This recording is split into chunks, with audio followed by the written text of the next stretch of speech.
So guys, this is Deepan Chakravarti.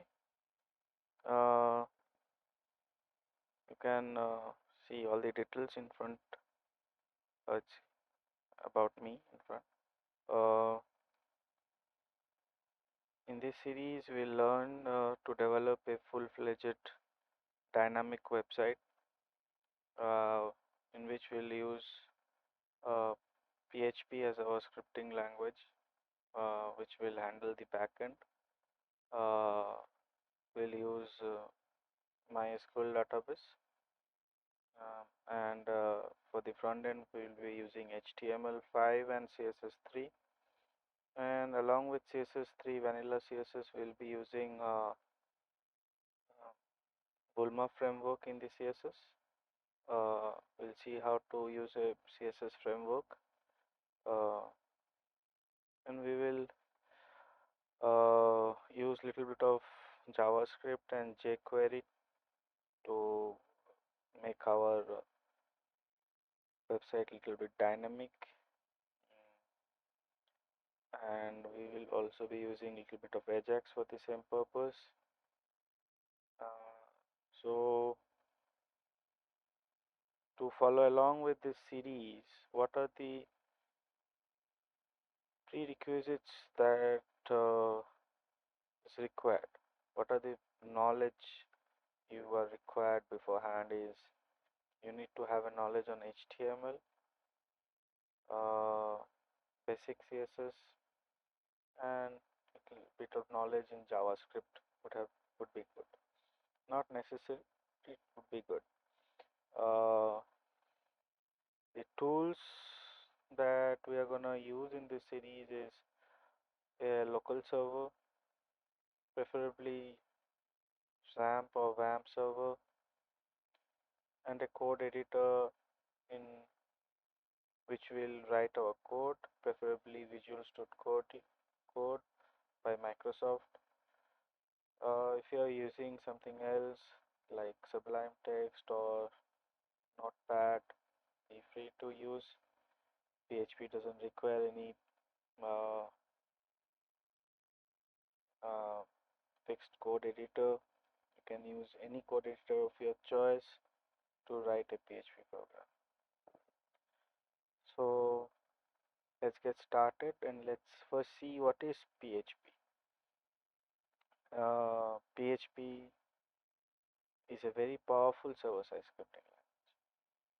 It was initially developed by Rasmus Lidroff in 1994. At the time, it was known as Personal Homepage. Later, when the functionality got added to it, the acronym changed from Personal Homepage to Hypertext Preprocessor.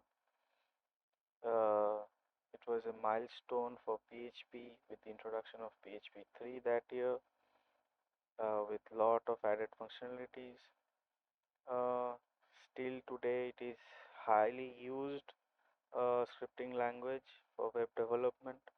Uh, it is because with the help of PHP, we can develop a dynamic web applications, the web pages which can react with your database and server. Uh, it's a very powerful scripting language. So let us see what are the key features that PHP offers us. As a server-side scripting language, it runs on the server for generating dynamic content before sending it to client's browser.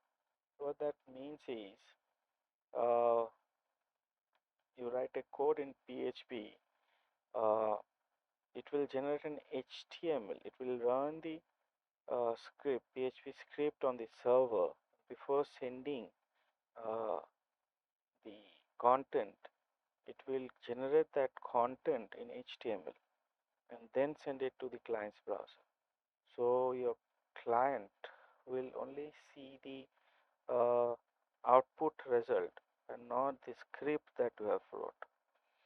It's a very unique feature of PHP.